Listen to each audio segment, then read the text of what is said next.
നിങ്ങളുടെ ഇഷ്ട പരമ്പരകൾ എക്സ്ക്ലൂസീവായി സൺ നെക്സ്റ്റ് ആപ്പിലൂടെ തികച്ചും ഫ്രീ ആയി ഇപ്പോഴേ ആപ്പ് ഡൗൺലോഡ് ചെയ്യൂ.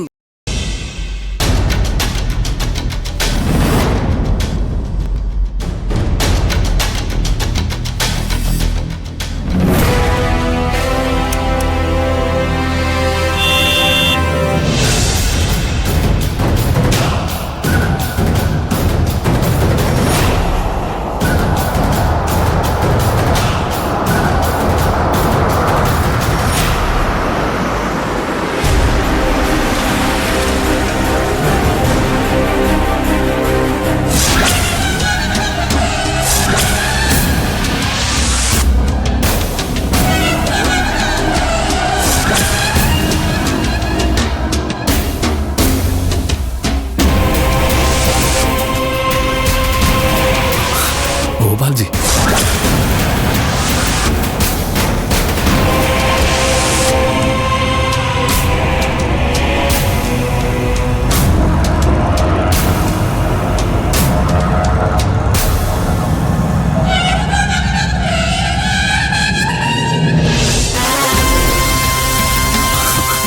ഗോപാൽജി വരണം.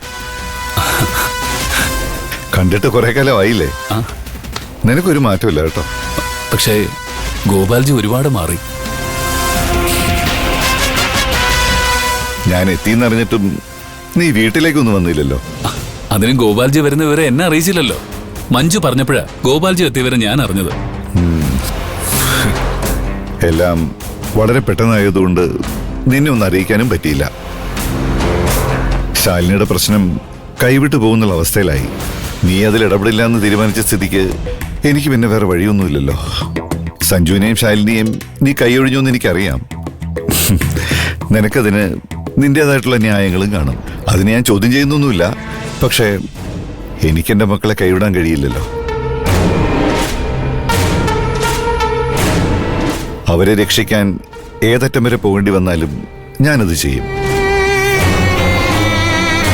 അതിന് തടസ്സമായി നിൽക്കുന്നത് ആരായാലും ഞാൻ ഒഴിവാക്കും. ഞാനും അങ്ങനെ തന്നെ ചിന്തിക്കുന്ന ഒരാളാണ് ഗോപാൽജി. എനിക്ക് ഏറ്റവും വലുത് എന്റെ കുടുംബം തന്നെയാണ്. അവരെ അപായപ്പെടുത്താൻ ആര് ശ്രമിച്ചാലും ഞാൻ അവരെ വെറുതെ വിടില്ല. അതാരാണെങ്കിലും ശരി. ആഹാ, നീ എനിക്കെതിരെ നിൽക്കുവോ? ഞാനെന്നും ന്യായത്തിന്റെ ഭാഗത്താണ് നിൽക്കാറുള്ളത്. ഇത്രയും കാലം ഗോപാൽജിയുടെ ഭാഗത്തായിരുന്നു ന്യായം. പക്ഷേ സഞ്ജയും ശാലിനിയും കാണിക്കുന്ന തെറ്റുകൾ മറച്ചു വയ്ക്കാൻ ഗോപാൽജി കാണിക്കുന്ന ശ്രമങ്ങളൊന്നും ശരിയല്ല. അതിന് കൂട്ടുനിൽക്കാൻ എനിക്ക് കഴിയില്ല. എനിക്ക് ഗോപാൽജിയോടുള്ള സ്നേഹത്തിന് ബഹുമാനത്തിനൊന്നും ഒരു കുറവും സംഭവിച്ചിട്ടില്ല. പക്ഷെ ഈ കാര്യത്തിൽ നമ്മുടെ ചിന്ത ഒരുപോലെയല്ല, അത്രേ ഉള്ളൂ.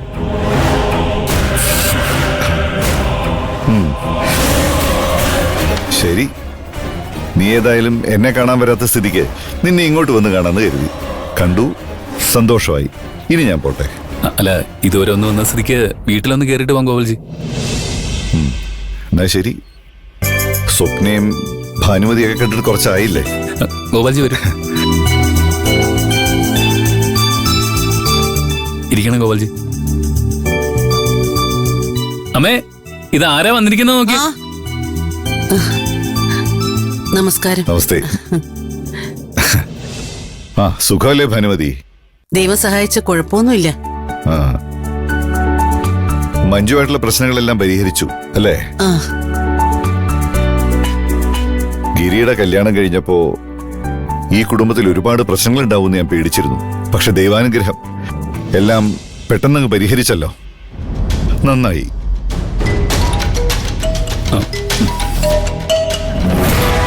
ഞാൻ ഈ കോളം നിർത്തോട്ടെ. അമ്മേ, ഗോപാൽജി കുടിക്കാൻ എന്തെങ്കിലും കൊടുക്ക. ഞാനതങ്ങ് മറന്നുപോയി. ഇപ്പൊ കൊണ്ടുവരാം. ആയിക്കോട്ടെ.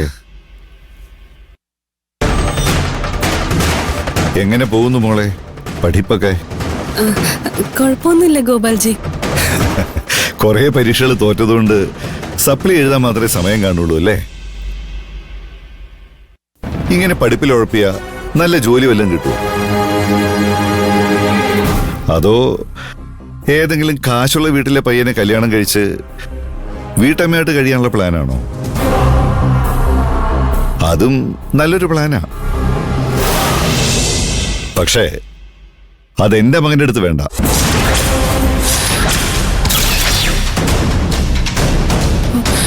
ഗോപാൽജി,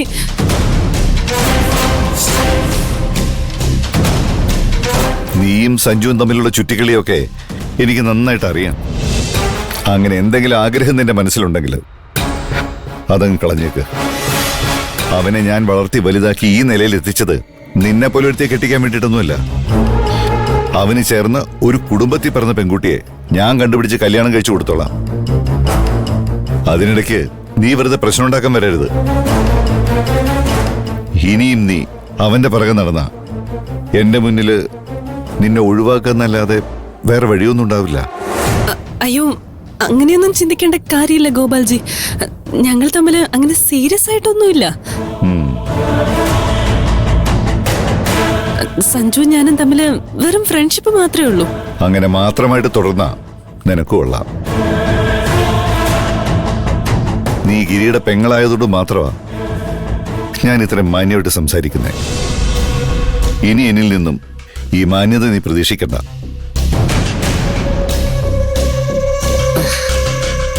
ജ്യൂസ്.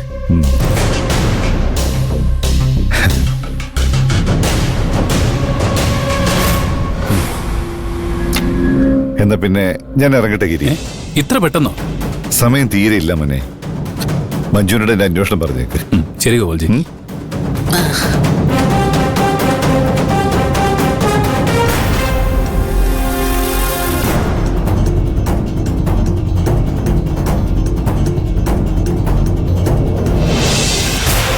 ഗോപാൽജിയുടെ മരുമകളാകാനുള്ള സ്വപ്നമൊക്കെ തകർന്നോ?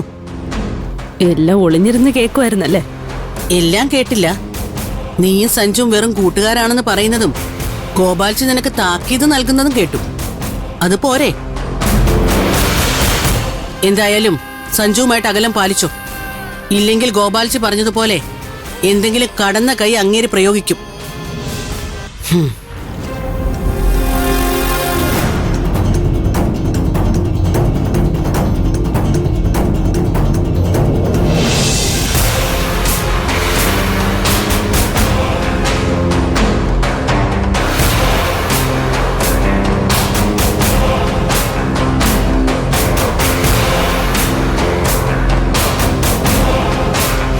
സാറേ, എനിക്കൊരു മകനുണ്ട്. അവനോട് നീ കണക്ക് പറയേണ്ടി വരും.